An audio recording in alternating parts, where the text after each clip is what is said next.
बच्चों, हम लोगों की 5th यूनिट पृष्ठ रसायन समाप्त हो चुकी थी और आज हम इसके अभ्यास प्रश्नों पर चर्चा करेंगे। देखिए बच्चों, ये चैप्टर मैंने आपको बहुत अच्छे से समझाया है और मुझे उम्मीद है कि अभ्यास प्रश्नों को करते समय हमें किसी भी प्रकार की कोई समस्या नहीं आएगी।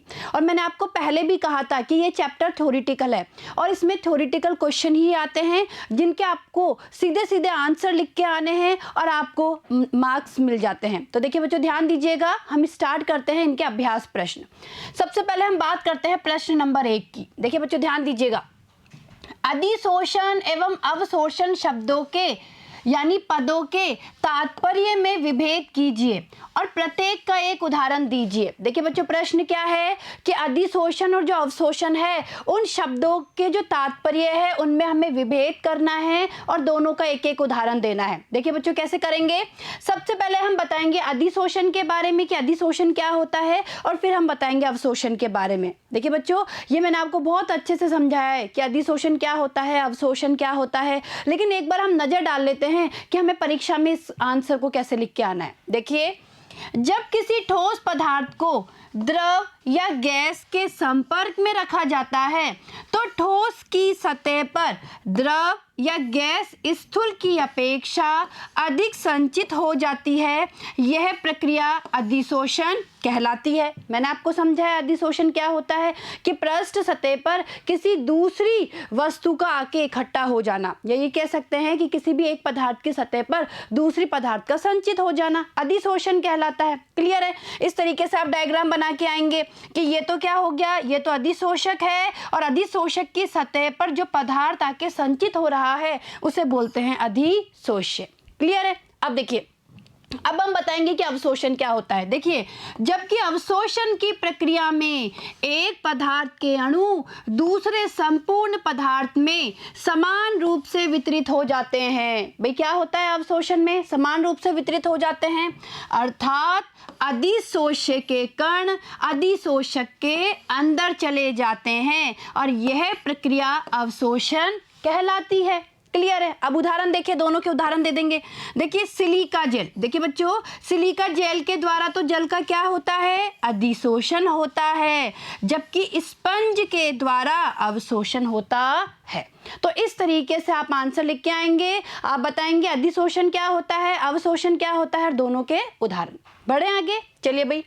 देखिए प्रश्न नंबर 2 क्या है। देखिए बच्चों, ध्यान दीजिएगा, भौतिक अधिशोषण व रासायनिक अधिशोषण में क्या अंतर है? देखिए बच्चों, मैंने आपको बहुत अच्छे से समझाया था और इस तरीके से एक टेबल बना के भी मैंने आपको बताया था कि भौतिक अधिशोषण क्या होता है, रासायनिक अधिशोषण क्या होता है, दोनों में क्या अंतर होते हैं।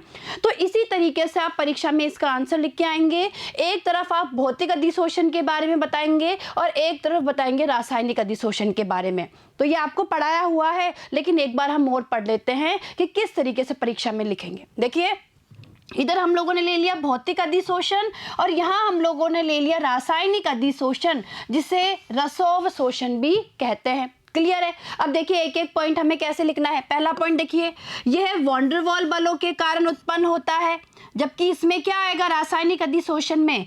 यह रासायनिक बंध बनने के कारण होता है। ठीक है।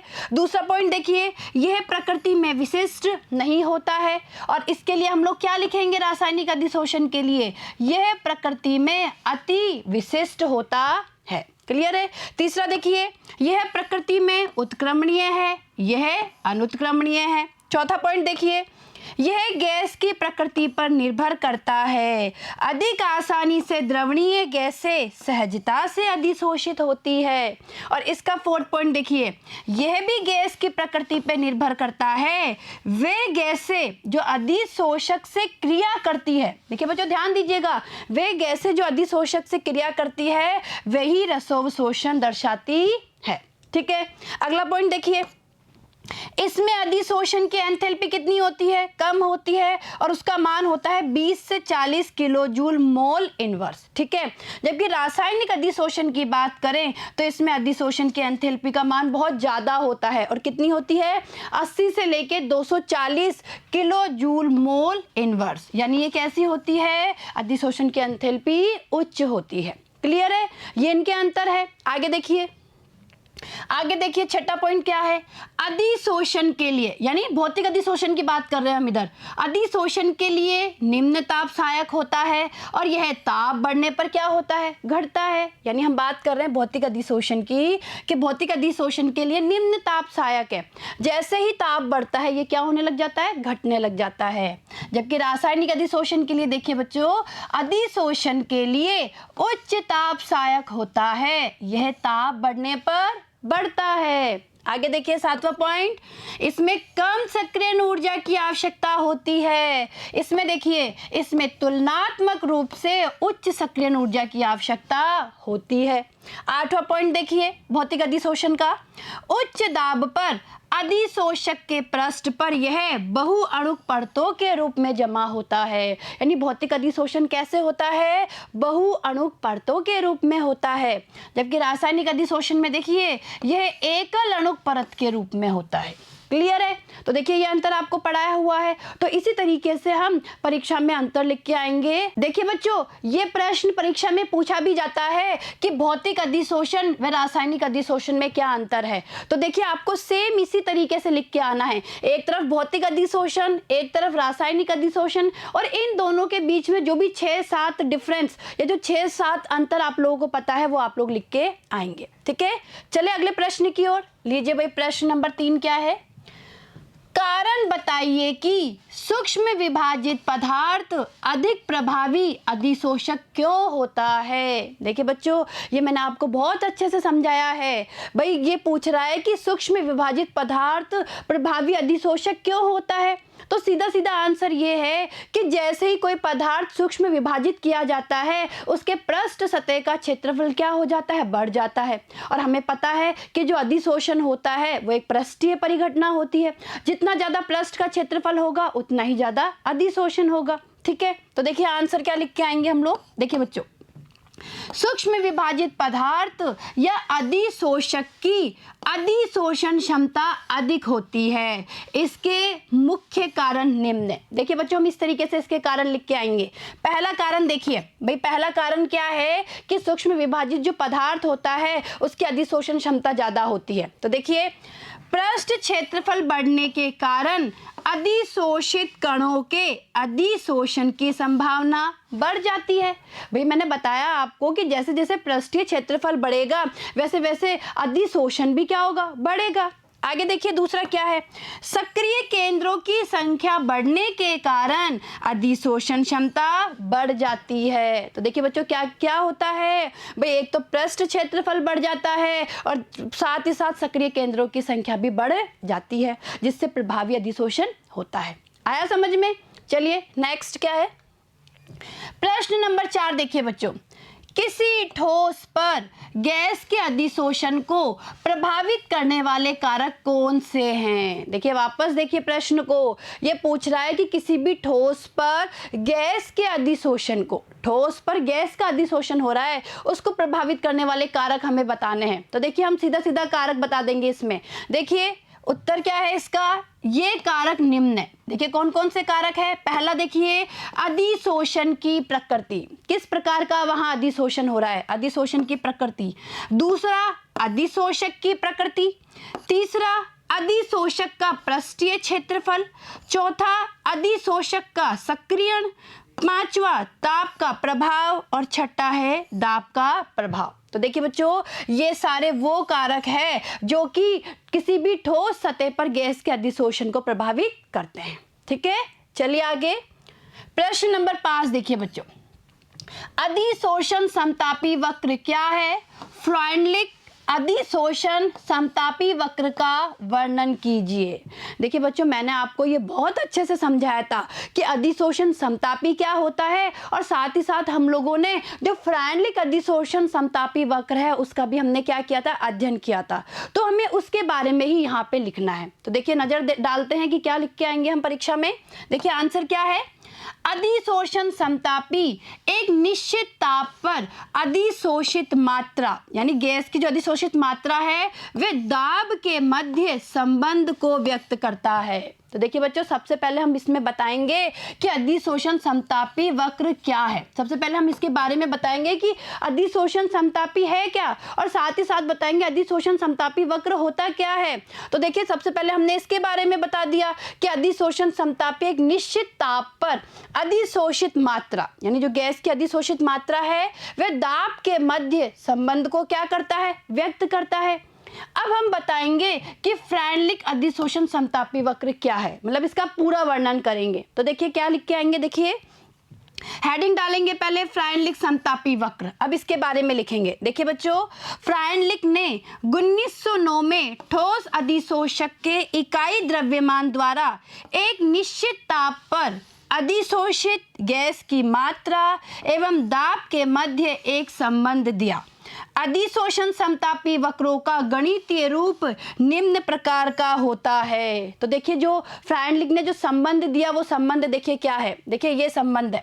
संबंध को निम्न समीकरण द्वारा व्यक्त किया जा सकता है। तो देखिए बच्चों, संबंध क्या है, ये संबंध दिया था हमें फ्रायनलिक ने, x/m बराबर k डॉट p, और p पे पावर है 1/n, ठीक है। और जो यहाँ पे n है, n का मान 1 से क्या होता है, ज्यादा होता है। तो देखिए यहाँ पे हम देख लेते हैं x क्या है, m क्या है, k क्या है, p क्या है, n क्या है। भाई हमें इनके बारे में भी लिखना पड़ेगा कि है क्या। तो देखिए x क्या है, यहाँ पे x है अधिशोषक के m द्रव्यमान द्वारा। देखिए बच्चों ध्यान देना, m क्या है, द्रव्यमान, तो और x क्या है, अधिशोषक के m द्रव्यमान द्वारा p दाब पर, p दाब है, p दाब पर अधिशोषित गैस का द्रव्यमान। वापस देखिए बच्चों, जो x है वो क्या है, किसी भी अधिशोषक के m द्रव्यमान के द्वारा p दाब पर अधिशोषित गैस का द्रव्यमान है। यानी सीधा सीधा हम ये बोल सकते हैं कि x यहाँ पे गैस का द्रव्यमान है जो गैस सतह पे आके अधिशोषित हो रही है। क्लियर है। आगे देखिए, k तथा n स्थिरांक है। देखिए बच्चों, ये k और ये n यहाँ पे क्या है, स्थिरांक है, जो अधिशोषक एवं गैस की प्रकृति पे निर्भर करते हैं। ये किसके ऊपर निर्भर करते हैं, k तथा n अधिशोषक एवं गैस की प्रकृति पर निर्भर करते हैं। ठीक है, चलिए आगे देखिए। इस वक्र में अधिशोषक के प्रति ग्राम द्वारा अधिशोषित गैस का द्रव्यमान दाब के विपरीत में आलेखित किया जाता है। तो देखिए बच्चों, फ्रायनलिक समतापी वक्र में क्या होता है, अधिशोषक के प्रति ग्राम द्वारा अधिशोषित गैस का द्रव्यमान दाब के विपरीत आलेखित किया जाता है, जो हम लोगों ने पढ़ा था। देखिए आगे, ये वक्र इंगित करता है कि निश्चित दाब पर ताप बढ़ाने से, ध्यान दीजिएगा बच्चों, भाई ये वक्र इंगित करता है कि निश्चित दाब पर ताप बढ़ाने से भौतिक अधिशोषण घटता है।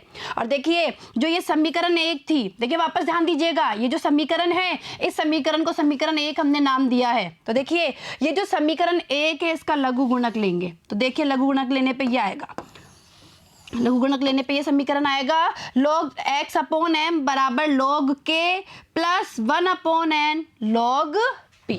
ठीक है, ये हमने इसका लघु गुणक ले लिया। आगे देखिए, यह समीकरण y बराबर mx प्लस c के समतुल्य है, यानी log x/m तथा log p के मध्य ग्राफ एक सरल रेखा होती है। भाई ध्यान दीजिएगा बच्चों, ये जो log x/m और log p के बीच में जब ग्राफ खींचा जाता है तो हमें जो ग्राफ है वो इस तरीके से ग्राफ प्राप्त होता है, एक सरल रेखा प्राप्त होती है। और इसमें देखिए, ग्राफ में हमने x एक्सिस पे तो लिया है log p को, और y एक्सिस पे हम लोगों ने लिया है log x/m को। ठीक है, ये हमें ग्राफ प्राप्त हो गया। और देखिए ग्राफ का ढाल, ये हमें बता के आएंगे हम, ग्राफ का ढाल आता है 1/n। देखिए जो ढाल है ये 1/n प्राप्त होता है, और जो अंत्य खंड है वो log k के बराबर होता है। तो देखिए ढाल बराबर 1/n और अंत्य खंड बराबर log k। क्लियर है। तो देखिए बच्चों, इस तरीके से आप परीक्षा में पूरे फ्रायनलिक समतापी वक्र के बारे में बताएंगे, उसका वर्णन करेंगे, इसका जो समीकरण है उस समीकरण को लिखेंगे और ये ग्राफ बनाकर आएंगे। क्लियर है, आया समझ में। और देखिए ये प्रश्न पूछा भी जाता है, बहुत सी बार ये प्रश्न पूछा भी गया है कि अधिशोषण समतापी क्या होता है, और फ्रायनलिक के अधिशोषण समतापी वक्र का वर्णन कीजिए। तो इस प्रश्न को आप अच्छे से सॉल्व कीजिएगा। चले आगे, चलिए बच्चों। देखिए प्रश्न नंबर 6 क्या है। देखिए बच्चों, अधिशोषक के सक्रियण से आप क्या समझते हैं, यह कैसे प्राप्त किया जाता है। देखिए बच्चों ध्यान दीजिएगा कि जो अधिशोषक है उसके सक्रियण से आप क्या समझते हैं और इसे कैसे प्राप्त किया जाता है। देखिए कैसे आंसर लिख के आएंगे। यह का मतलब है जो हम अधिशोषण के सक्रियण की बात कर रहे हैं, यह बढ़ती हुई अधिशोषण क्षमता को दर्शाता है। क्या दर्शाता है? बढ़ती हुई अधिशोषण क्षमता को दर्शाता है। इसे पृष्ठीय क्षेत्रफल एवं छिद्रों तथा सक्रिय केंद्रों की संख्या बढ़ाकर प्राप्त किया जा सकता है। सक्रियण कई प्रकार से किया जा सकता है। देखिए बच्चों, जो ये सक्रियण होता है ये कई प्रकार से किया जा सकता है। पहला देखिए, अधिशोषक की सतह को खुरदरा बनाकर, यानी हम अधिशोषक का सक्रियण कैसे कर सकते हैं? पहला तरीका है कि जो अधिशोषक की सतह है उसे खुरदरा बना दो। ठीक है। दूसरा देखिए, अधिशोषक को छोटे छोटे टुकड़ों में बांटकर, यानी जो अधिशोषक है उसको छोटे छोटे टुकड़ों में बांटकर भी कर सकते हैं। और तीसरा देखिए, कुछ अधिशोषकों को अति तप्त वाष्प में गर्म करके। देखिए बच्चों ध्यान दीजिएगा कि कुछ अधिशोषक पदार्थ ऐसे होते हैं जिनका सक्रियण करने के लिए उन्हें अति तप्त वाष्प में गर्म किया जाता है। तो इससे क्या होता है कि जो पहले से अधिशोषित गैसें होती है वो बाहर निकल जाती है और सक्रिय केंद्रों में वृद्धि हो जाती है, जिससे अधिशोषक का सक्रियण हो जाता है। क्लियर है? चलिए भाई आगे। प्रश्न नंबर 7 देखिए बच्चों, विषमांगीय उत्प्रेरण में अधिशोषण की क्या भूमिका है। अब बात कर रहे हैं विषमांगीय उत्प्रेरण की। देखिए कैसे आंसर लिख के आएंगे। विषमांगीय उत्प्रेरण मुख्य रूप से सूक्ष्म विभाजित धातुओं यानी संक्रमण धातु के पृष्ठ पर होता है। अधिक पृष्ठ क्षेत्रफल होने के कारण अभिकारक अणु भौतिक या रासायनिक अधिशोषण के द्वारा पृष्ठ पर अधिशोषित हो जाते हैं। अधिशोषित अणु परस्पर पास आकर संयुक्त होकर उत्पाद में बदल जाते हैं, जो पृथक हो जाते हैं तथा पुनः नए अभिकारकों में शोषित होने लगते हैं। कहने का मतलब है ये प्रक्रिया चलती रहती है, अर्थात ये प्रक्रिया चलती रहती है। तो देखिए हमने पढ़ा विषमांगीय उत्प्रेरण में अधिशोषण की क्या भूमिका है। क्लियर है? चलिए भाई आगे। प्रश्न नंबर 8 देखिए बच्चों ध्यान से, अधिशोषण हमेशा ऊष्माक्षेपी क्यों होता है? अधिशोषण होने से पृष्ठ के अवशिष्ट बलों में कमी आती है, अर्थात पृष्ठीय ऊर्जा घटती है। क्या होता है बेटा? वहां पे पृष्ठीय ऊर्जा घटती है। ऊर्जा में यह कमी ऊष्मा के रूप में मुक्त होती है। भाई जो पृष्ठीय ऊर्जा कम हो रही है वो किस रूप में मुक्त होती है? ऊष्मा के रूप में मुक्त होती है। अतः अधिशोषण एक ऊष्माक्षेपी प्रक्रिया है। यानी अधिशोषण कैसी प्रक्रिया हो गई? ऊष्माक्षेपी प्रक्रिया हो गई।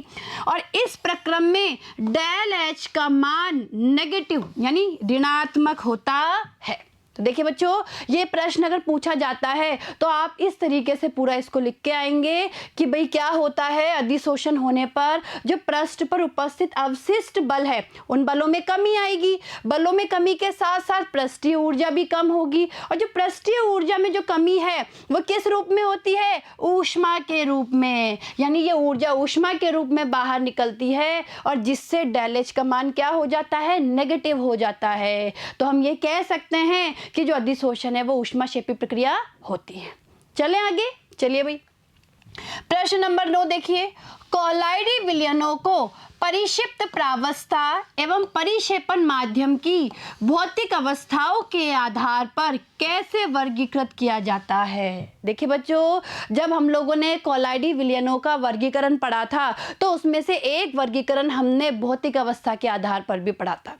यानी हमने ये पढ़ा था कि परिक्षिप्त प्रावस्था एवं परिक्षेपण माध्यम की भौतिक अवस्था के आधार पर कोलाइडी विलयनों को 8 प्रकार में बांटा गया है। क्लियर है? यहाँ पे एक चीज आपको समझने वाली है कि जो गैस गैस विलयन होते हैं वो कोलाइडी विलयन नहीं होते हैं। तो देखिए हम उसी तरीके से जैसा हमने पढ़ा है वैसा लिख के आएंगे और पूरी वो सारणी बनाकर जिसमें कि परिक्षिप्त प्रावस्था और परिक्षेपण माध्यम की भौतिक अवस्था है, अलग अलग भौतिक अवस्था है, वो सारणी हम बना के आएंगे प्लस उनके उदाहरण भी देंगे। तो देखिए इस आधार पर कि परिक्षिप्त प्रावस्था तथा परिक्षेपण माध्यम ठोस, द्रव एवं गैस है, 8 प्रकार के कोलाइडी तंत्र संभव है। मैंने आपको बताया हुआ है, पढ़ा भी है हम लोगों ने। भाई कितने प्रकार के कोलाइडी तंत्र संभव है? 8 प्रकार के। देखिए आगे, देखिए बच्चों, हम इस तरीके से ये टेबल एग्जाम में बना के आएंगे। और देखिए, हमें एक तरफ तो हम लेंगे परिक्षिप्त प्रावस्था को,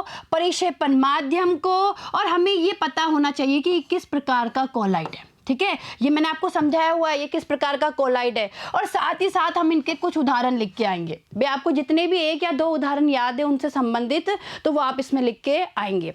तो आप देखिए इस तरीके से बताएंगे, ये तीनों बात हो रही है जब परिक्षिप्त प्रावस्था ठोस अवस्था में है, ये बात हो रही है जब परिक्षिप्त प्रावस्था द्रव अवस्था में है, और ये बात हो रही है जब परिक्षिप्त प्रावस्था गैसीय अवस्था में है। और मैंने आपको बताया है कि जो गैस विलयन होते हैं वो कोलाइडी विलयन नहीं होते हैं। क्लियर है? तो एक बार ये जो टेबल है इस पे हम नज़र डाल लेते हैं। वैसे तो हम इसे पढ़ चुके हैं, लेकिन एक बार हम और ध्यान दे लेते हैं इस टेबल पे। देखिए, जब परिक्षिप्त प्रावस्था ठोस और परिक्षेपण माध्यम ठोस है, भाई ठोस सोल कहलाता है। उदाहरण देखिए, कुछ रंगीन कांच है, रत्न प्रस्तर है, ये इसके उदाहरण है। ठीक है, अगला देखिए, परिक्षिप्त प्रावस्था ठोस है, परिक्षेपण माध्यम क्या है? द्रव, इसको कहते हैं सोल। और देखिए उदाहरण क्या है? प्रलेप, यानी जो पेंट होता है, कोशिका तरल होता है, ये इसके उदाहरण है। आगे देखिए, तीसरा देखिए, परिक्षिप्त प्रावस्था ठोस और परिक्षेपण माध्यम गैस हो, इसे कहा जाता है एरोसोल। मैंने आपको जब भी कहा था कि आपको पता होना चाहिए नाम कि एरोसोल क्या होता है। कभी कभी अलग से भी प्रश्न आ जाता है कि बताइए एरोसोल क्या है, या एरोसोल का उदाहरण दीजिए। ठीक है, तो एरोसोल में क्या होता है? परिक्षिप्त प्रावस्था ठोस होती है, परिक्षेपण माध्यम गैस होता है। कभी कभी ये भी पूछ लिया जाता है कि भाई एरोसोल में बताइए परिक्षिप्त प्रावस्था क्या है, परिक्षेपण माध्यम क्या है, तो ये आपको पता होना चाहिए। देखिए उदाहरण भी पता होनी चाहिए। उदाहरण देखिए, धुआं और धूल, भाई आपको उदाहरण भी पता होना चाहिए इसके। आगे देखिए, परिक्षिप्त प्रावस्था द्रव है, परिक्षेपण माध्यम ठोस है, ये जेल प्रकार का कोलाइड है, पनीर और जेली इसके उदाहरण है। आगे देखिए, परिक्षिप्त प्रावस्था द्रव, परिक्षेपण माध्यम भी द्रव, ये कोलाइड कहलाता है इमल्शन। हम लोगों ने पढ़ा है इमल्शन के बारे में, इमल्शन कह दो या पायस। देखिए बच्चों, दोनों नाम आपको पता होना चाहिए, जरूरी नहीं है इमल्शन के नाम से ही पूछा जाए, कभी कभी पायस के नाम से भी पूछ लिया जाता है। और उदाहरण देखिए, दूध है, बालों की क्रीम है, मक्खन है। ठीक है, अगला देखिए, परिक्षिप्त प्रावस्था द्रव, परिक्षेपण माध्यम गैस, इसे भी हम क्या बोलेंगे? एरोसोल बोलेंगे। क्या बोलेंगे? एरोसोल। ये द्रव एरोसोल है। देखिए इसमें धुंध, कोहरा, बादल, कीटनाशक स्प्रे, ये इसके उदाहरण है। आगे देखो, जब गैस तो है परिक्षिप्त प्रावस्था और परिक्षेपण माध्यम है ठोस, इसे कहा जाता है ठोस सोल। क्या कहते हैं? ठोस सोल। और इसका उदाहरण देखिए, प्यूमिस पत्थर, फोम रबर। ठीक है, ये इसके उदाहरण है। अगला देखिए, जब परिक्षिप्त प्रावस्था गैस है, परिक्षेपण माध्यम द्रव है, इसे कहते हैं फोम। क्या कहते हैं? फोम। उदाहरण देखिए, फैन, फेंटी गई क्रीम और साबुन के झाग। क्लियर है? तो इस तरीके से आप भौतिक अवस्था के आधार पर, परिक्षिप्त प्रावस्था और परिक्षेपण माध्यम के आधार पर कोलाइडल विलयनों का वर्गीकरण बता के आएंगे। क्लियर है बच्चों? आगे देखिए, अगला प्रश्न क्या है? प्रश्न नंबर 10 देखिए, ठोसों द्वारा गैसों के अधिशोषण पर दाब एवं ताप के प्रभाव की विवेचना कीजिए। देखिए बच्चों, ध्यान दीजिए, हमें ठोसों के द्वारा गैसों के अधिशोषण पर दाब का प्रभाव बताना है और साथ ही साथ ताप का प्रभाव भी बताना है। तो देखिए, सबसे पहले बात करेंगे दाब के प्रभाव की। देखिए बच्चों, स्थिर ताप पर दाब में वृद्धि करने पर गैसों के अधिशोषण की मात्रा में वृद्धि होती है। ये भी आपको मैंने बहुत अच्छे से पढ़ाया है। आगे देखिए, निम्न ताप पर दाब बढ़ाने से गैसों के अधिशोषण की मात्रा तेजी से बढ़ती है, लेकिन उच्च ताप पर यह क्रम लागू नहीं होता है। तो ये तो हमने बात की दाब के प्रभाव की। अब देखिए ताप का प्रभाव क्या है। देखिए ताप का प्रभाव क्या पड़ता है। देखिए बच्चों, अधिशोषण एक ऊष्माक्षेपी प्रक्रम है, ठीक है, जिसमें निम्न साम्य होता है। देखिए अधिशोषण में निम्न साम्य होता है। देखिए गैस है, गैस यहाँ पे कोई अधिशोष्य है, ठोस यहाँ पे अधिशोषक है, ठीक है। तो देखिए जब अधिशोषण होगा तो अधिशोषण से तो क्या होगा, जो ठोस सतह पर गैस का अधिशोषण हो जाएगा, यानी ठोस पर अधिशोषित गैस और ऊष्मा बाहर निकलेगी, और इसका जस्ट जो रिवर्स प्रोसेस होता है उसे कहा जाता है विशोषण। ठीक है, तो देखिए इस साम्य में दो विपरीत प्रक्रम है। देखिए ध्यान दीजिएगा, ये जो साम्य हमने देखा है, ये जो साम्य, इसमें दो विपरीत प्रक्रम है। पहला देखिए संघनन, संघनन या जिसको अधिशोषण भी कह सकते हैं, यानी गैस का ठोस की सतह पर, ये जो अधिशोषण हो रहा है गैस का ठोस की सतह पर हो रहा है। और दूसरा देखिए वाष्पन, जिसे हम बोलते हैं विशोषण, क्या विशोषण, ठोस की सतह से गैस अणुओं का, यानी विशोषण किसका हो रहा है, जो ठोस की सतह से जो गैस अणु है उनका विशोषण हो रहा है, वो बाहर निकल रहे हैं। क्लियर है, आगे देखो। संघनन यानी अधिशोषण एक ऊष्माक्षेपी प्रक्रिया है, जबकि वाष्पन यानी विशोषण एक ऊष्मा शोषी। और लाश-होतेलिए के नियमानुसार, ध्यान रखना बच्चों, लाश-होतेलिए के नियमानुसार ताप बढ़ाने पर अधिशोषण घटेगा, जबकि ताप कम करने पर यह क्या होगा, बढ़ेगा। क्लियर है, तो ये हमने बात कर ली ताप के प्रभाव की। चले आगे, चलिए भाई, प्रश्न नंबर 11 क्या है, ध्यान दीजिएगा बच्चों। द्रवरागी व द्रव विरागी सोल क्या है, प्रत्येक का एक एक उदाहरण दीजिए। द्रव विरोधी सोल आसानी से स्कंदित क्यों हो जाते हैं, आपको अच्छे से बताया हुआ है, हम लोगों ने पढ़ा था। द्रव रागी बोल दो या द्रव स्नेही बोल दो, यानी द्रव रागी सोल क्या होते हैं या द्रव विरागी सोल क्या होते हैं। इन्हें हम ऐसे भी कह सकते हैं कि द्रव रागी कोलाइड क्या होते हैं, द्रव विरागी कोलाइड क्या होते हैं। ठीक है, तो हमें इनके बारे में बताना है, एक एक उदाहरण देना है और ये बताना है कि द्रव विरोधी सोल आसानी से स्कंदित क्यों हो जाते हैं। देखिए बच्चों ध्यान दीजिएगा, सबसे पहले द्रव रागी सोल। देखिए जिन कोलाइडी विलयनों में परिक्षिप्त प्रावस्था एवं परिक्षेपण माध्यम के मध्य तीव्र स्नेह होता है, द्रवरागी सोल कहलाते हैं, पता है हमें। आगे देखिए, इन्हें परिक्षेपण माध्यम को परिक्षिप्त प्रावस्था में मिलाकर सीधे ही प्राप्त किया जा सकता है। उदाहरण देखिए इनके, स्टार्च है, गोंद है, जिलेटिन, रबड़, ये इनके क्या है, उदाहरण है। दूसरा देखिए, दूसरा क्या था, द्रव विरागी सोल। अब हम बात करेंगे द्रव विरागी सोल के बारे में। देखिए जब परिक्षिप्त प्रावस्था एवं परिक्षेपण माध्यम के बीच आकर्षण ना हो, यानी इसने ना हो, तो ऐसे कोलाइड को द्रव विरागी सोल कहते हैं। क्लियर है, आगे देखिए, इन्हें परिक्षिप्त प्रावस्था एवं परिक्षेपण माध्यम को सीधे मिलाकर प्राप्त नहीं किया जा सकता है। और उदाहरण देखिए द्रव विरागी के, धातुएं हैं तथा उनके सल्फाइडों के सोल, तो ये किसके उदाहरण हो गए, द्रव विरोधी सोल के। क्लियर है। अब अगला प्रश्न ये था, देखिए बच्चों इसी प्रश्न में अगला प्रश्न ये था कि द्रव विरोधी सोल आसानी से स्कंदित क्यों हो जाते हैं, तो हमें इसके बारे में भी लिखना पड़ेगा। तो देखिए द्रव विरोधी सोल का स्कंदन क्यों होता है, आसानी से समझिए। द्रव विरोधी सोल का स्थायित्व केवल कोलाइडी कणों पर आवेश की उपस्थिति के कारण होता है। देखिए बच्चों ध्यान दीजिएगा, भाई जो द्रव विरोधी सोल है, जो उसका स्थायित्व है वो कोलाइडी कणों पर उपस्थित आवेश के कारण होता है। यदि आवेश हटा दिया जाए, देखिए बच्चों यदि आवेश हटा दिया जाए तो वो क्या हो जाएंगे, स्कंदित हो जाएंगे। और यह आवेश हटाया जाता है किसी भी उचित विद्युत अपघट्य को मिलाकर। तो देखिए यदि आवेश हटा दिया जाए अर्थात उचित विद्युत अपघट्य मिला दिया जाए तो कण एक दूसरे के समीप आकर पुंजित हो जाएंगे, अर्थात ये स्कंदित होकर नीचे बैठ जाएंगे, इसीलिए इनका स्कंदन आसानी से हो जाता है। तो आया समझ में, भाई जैसे ही इनमें कोई विद्युत अपघट्य मिलाया जाएगा इनमें आवेश खत्म हो जाएगा, जैसे ही आवेश खत्म हो जाएगा ये आपस में जो कण है वो पुंजित होकर नीचे बैठ जाएंगे, इनका क्या हो जाएगा, स्कंदन हो जाएगा।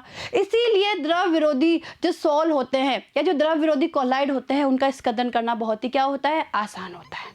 ठीक है बच्चों आगे चलिए भाई, प्रश्न नंबर 12 क्या है, देखिए बहुअणुक व वृहदाणुक कोलाइड में क्या अंतर है। प्रत्येक का एक एक उदाहरण दीजिए।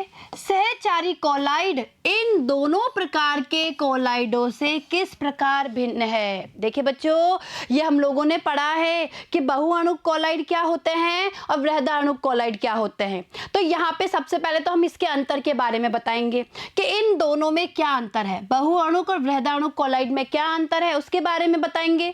फिर हम इनका एक एक उदाहरण बताएंगे, साथ ही साथ हम बताएंगे सहचारी कोलाइड के बारे में। भाई सहचारी कोलाइड, हम जो मिसेल हम लोगों ने पढ़ा था उसे तो हम सहचारी कोलाइड कहते हैं, तो उसके बारे में बताएंगे कि सहचारी कोलाइड इन दोनों से किस प्रकार से भिन्न है। तो देखिए आंसर क्या लिखना है। देखिए बच्चों, हम लोग एक तरफ तो ले लेंगे बहुअणुक कोलाइड और एक तरफ ले लेंगे वृहदाण्विक कोलाइड। ठीक है, देखिए अंतर। पहला, ये कोलाइड पदार्थ के परमाणुओं या छोटे अणुओं के झुंड या समूह के रूप में होते हैं। इनका आकार 1 nm यानी 1 नैनोमीटर से कम होता है।